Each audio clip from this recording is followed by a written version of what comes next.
ഉള്ള കാര്യം പറയാല, ബാല്യം കഴിഞ്ഞു പോയതിലുണ്ടല്ലോ, ഇങ്ങനെ ഒന്ന് രണ്ട് കാഴ്ചകളാണ് ഇപ്പോഴും തീരാ നഷ്ടമായിട്ട് തോന്നുന്ന കാര്യങ്ങൾ.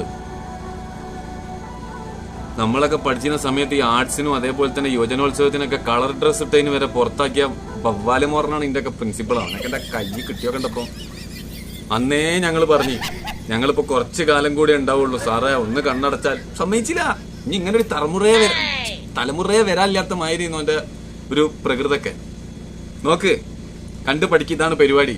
ഇത് കുറച്ച് ചെക്കന്മാരെ മുന്നിൽ ഇരുത്തിങ്ങാണ്ട് മരിച്ചു കൊടുത്തിരുന്ന ദിക്കറൊല്ലണമാതിരി ഇങ്ങനെ ഇരിക്കും. മുന്നിൽ പെർഫോമൻസ് ആണെന്ന് ചോദിച്ചു മനസ്സിലാക്കേണ്ടി വരും.